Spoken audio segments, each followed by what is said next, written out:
Hello friends, how are you all? I hope you all are doing great.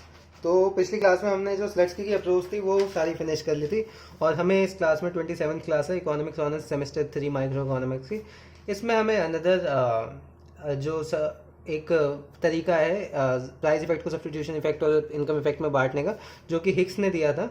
हम उससे करेंगे, Hicksian approach कहते हैं। ठीक है, स्लट्स की अप्रोच हमारी फिनिश हो गई। अब हम करेंगे हिक्सियन अप्रोच। तो हिक्सियन अप्रोच एक अनदर वे है सेपरेट करना आपका substitution effect from income effect. तो इसमें क्या होता है, इसमें जो आपकी बजट लाइन होती है वो पाइवट किसके अराउंड होती है? पहले तो क्या होता था, जो डिमांडेड बंडल होता था, ओरिजिनल डिमांड बंडल, इवन उसके थ्रू जाते थे। पर इसमें पाइवट होती है जो ओरिजिनल इंडिफरेंस कर्व है ना, उस पर पाइवट होती है। इसका मतलब ये है कि जो आपका E1 है और E2 है वो एक ही डिफरेंस कर्व पे आपका लाई करता है, that is satisfaction will remain same. ठीक है, रादर देन परचेजिंग पावर। उसमें परचेजिंग पावर सेम रहती थी और इसमें आपकी सेटिस्फैक्शन, आपकी यूटिलिटी कांस्टेंट रहती है। तो अगर मैं डायग्राम के थ्रू बताऊं, मैंने पहले बताया भी था क्या डिफरेंस होता था। इसमें बस कुछ नहीं है, जो पाइवेटेड होती है ना वो एक आईसी पे पड़ेगी। E1 और E2 एक आईसी पे पड़ेगा। तो ये आपकी इनिशियल मान लो ये हो गई ए बी। बनाने का तरीका तो सबसे बेस्ट ये है कि पहले दो बनाओ और फिर एक आईसी बना दो, पर मैं वैसे बता रहा हूँ। इस पर आपका ये आया IC1। ठीक है, ये आपका आ गया E1।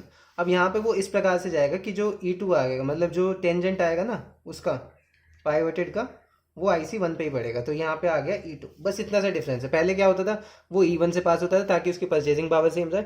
इसमें क्या होगा, इसमें वो IC1 से पास होगा ताकि उसकी यूटिलिटी सेम रहे। बस इतना सा इनकी जो अप्रोच थी उनमें इतने से एजम्पशन अलग ले रखी थी।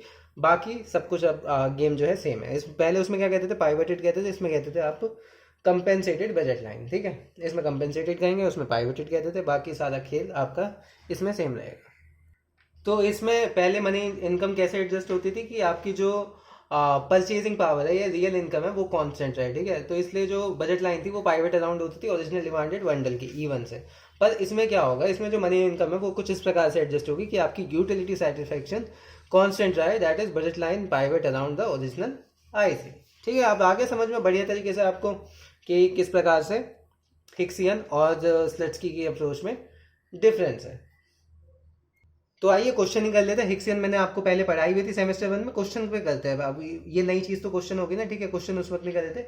यूटिलिटी फंक्शन आपका हो गया x इंटू वाई और मनी इनकम हो गई 10,000 और पी एक्स हो गया आपका 10, पी वाई हो गया आपका 15 और चेंज कितने में हो रहा है, एक्स में हो रहा है, वो हो रहा है 10 से 15। ठीक है, मतलब प्राइस जो है एक्स का वो आपका बढ़ रहा है। अब यहाँ पे आपको क्वेश्चन ये है कि पहले स्लट्स की से करना है। ठीक है, price effect, income effect, substitution effect और फिर हिक्स से करना है। फिर उसके बाद जाके हम देखेंगे क्या चेंजेस है। ठीक है, ताकि आपको और क्लियरिटी मिल जाए। मैं इसलिए दोनों से करा रहा हूँ एक बार। स्लट्स की वाली अप्रोच मैंने सिखाई है। आप जल्दी से क्या कहते हैं, मेरे पेन चलाने से पहले इस क्वेश्चन को सॉल्व कर दीजिए। क्या था, पहले इनिशियल बजट लाइन आएगी जो कि होगी ए बी। अभी डायग्राम नहीं बना रहा क्योंकि दोनों कर रहा हूँ ना, तो एक डायग्राम पे दोनों कैसे बना रहा हूँ। डायग्राम बाकी आप सभी को पता ही है। स्लट्स की मैंने बहुत डायग्राम आपके प्रैक्टिस कराया है और आपने काफ़ी अच्छे से कर लिया। ठीक है, तो इनिशियल तो ये है 10, 15, 10,000। तो इसमें आप क्या कहते हैं, क्या आ जाएगा आपका x1, x कह लो, या x क्या होगा, m/2px। 10,000 into 2 into 10 which is equal to 500। ठीक है, ये हो गया आपका x में चेंज आ रहा है, हमें x का ही चाहिए, हमें y से मतलब नहीं है। पर चलो कोई नहीं, निकाल लेते हैं। y आपका आएगा 10,000/2 इंटू 15, 10,000/30। ये आएगा कुछ 333.333 ऐसे चलता रहेगा। ठीक है, ये हो जाएगा ये। फिर आपका क्या होता था, पाइवट होती थी भाई बजट लाइन। बहुत ही बेसिक न्यूमेरिकल है ये। आपसे अगर ये भी नहीं हो रहा ना तो फिर इसका मतलब आपकी प्रैक्टिस कमज़ोर है। ये हो गया आपका CD। अब इसमें क्या हुआ, नए प्राइजेस आ गए 15, 15। और चेंज इन इनकम कैसे निकालते थे, चेंज इन इनकम आप निकालते थे डेल्टा P1x, डेल्टा PX बोल लो, इंटू x1। तो यहाँ पे क्या हो जाएगा, 5, मतलब 15 माइनस 10, 5 हो गया। 5 इंटू डेल्टा x1 कितना हो गया आपका 500। 5 इंटू 500 2500। 2500 रुपये आपके मतलब कम होंगे, मतलब क्योंकि ये बढ़ा है ना, PX तो क्या कहते हैं इससे बढ़ा है, तो इसका मतलब कम होंगे, तो उसको वापस देना है। मतलब जितने कम हुए उतना वापस दे दो ताकि आपकी परचेजिंग पावर जो है वो कांस्टेंट रहे और अभी भी वो पहले वाला बंडल अफोर्ड कर पाए। ये वाला जो बंडल था जो E1 आया। तो अब निकाल लो। अब ये हो जाएगा x डैश, ये हो जाएगा y डैश। अब ये मैं डायरेक्ट आपको आंसर बता रहा हूँ, ये हो जाएगा 416। कैसे आएगा? 12500 अपॉन 30, दोनों में 30 ही आएगा, 12500 अपॉन 30, और ये भी हो जाएगा 416/66। ये हो गया आपका एक डैश वाई डैश। अब लास्ट क्या आ जाती है? लास्ट आ जाती थी आपकी shifted budget line which is A B dash. और इसमें क्या होगा? इसमें आपके जो प्राइजेज हैं वो तो सेम रहेंगे, पर इनकम क्या कहते हैं पुराने वाली आ जाएगी। जो फालतू इनकम दी थी वो हमने उससे वापस ले ली, क्योंकि अब हम इनकम इफेक्ट देखना है कि प्राइस इनकम के चेंज होने पे क्या चेंज आई है यहाँ से यहाँ तक।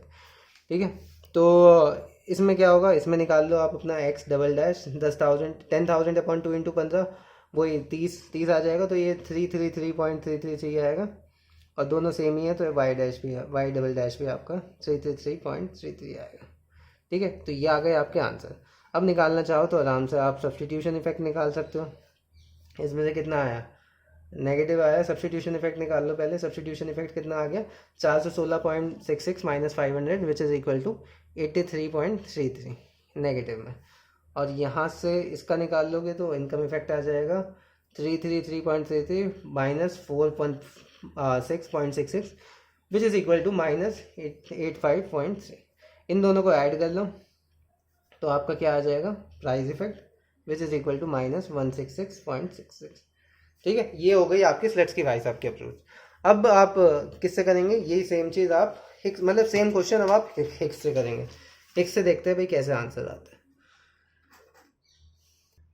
तो हिक्स में सबसे पहले क्या होगा? हिक्स में पहले वही इनिशियल बजट लाइन तो बनेगी विच इज ए बी। आपकी ए बी क्या होगी? 10, 15, 10,000। ठीक है, तो ये तो इसका सेम ही आने वाला है।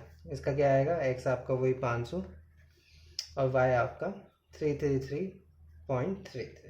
ठीक है, पर यहाँ पे अब यूटिलिटी देखेंगे हम। यूटिलिटी क्या है? ये यूटिलिटी से आपको चीज़ें पता लगेगी।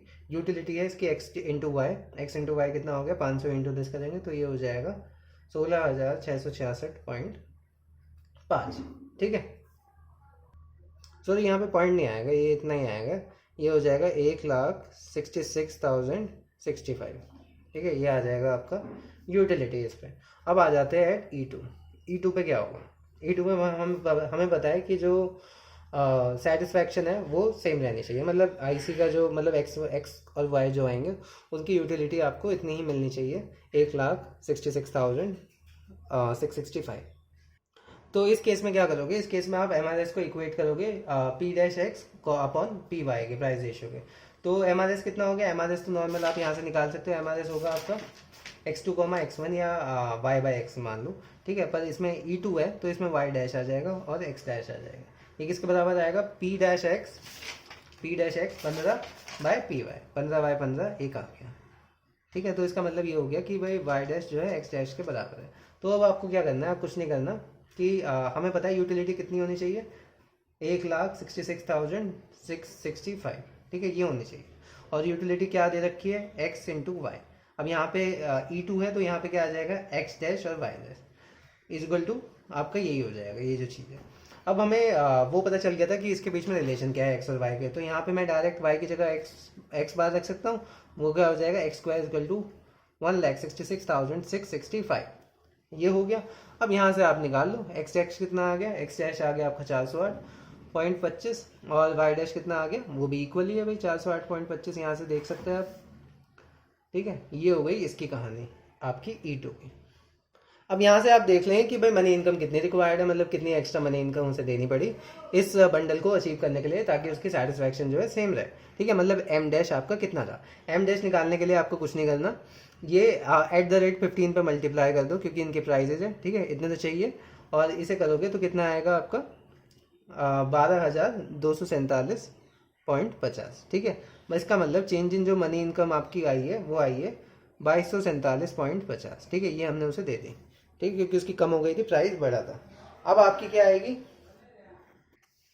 Shifted budget line. ठीक है, शिफ्टेड बजट लाइन आएगी। अब इस ये वाली कौन सी होगी? ये लिखने को चाहे तो ऐसे भी लिख सकते हैं, ये पाइवेटेड बजट लाइन है। और इसमें आप फिर से ये लिख सकते हैं कि 15 और ये वाली मनी इनकम 12,247.50। ठीक है, यहाँ से ये एक्स वाई सेम लिख देना, यहाँ पे आ जाएंगे। मेन आ जाती है अब shifted budget line. Shifted budget line की बात आ जाती है, वो होगी आपकी ए बी डैश। इसमें आपका क्या होगा? प्राइजेस तो आपके इसके सेम रहेंगे, पर जो इनकम पहले थी अब वो ही अब ले लेंगे, जो एक्स्ट्रा दी थी वो वापस ले लेंगे, ठीक है, क्योंकि हमें अब इनकम इफेक्ट कैलकुलेट करना है। यहाँ से अगर आप निकालेंगे एक्स डबल डैश क्या आएगा 10,000/30 और वो भी इतना ही आएगा वाई डबल डैश, तो ये हो जाएगा 333.33, वाई डबल डैश हो गया 333.33। अब यहाँ से आराम से आप निकालते रहो।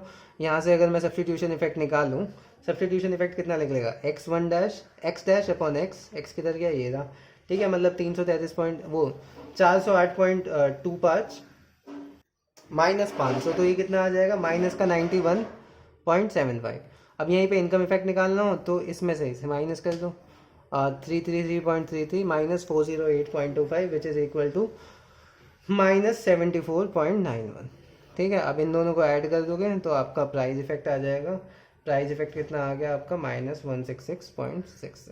या यहाँ से इसे भी माइनस करोगे एक्स डबल डैश को एक्स से, तो तब भी आपका ये प्राइस इफेक्ट ही आएगा।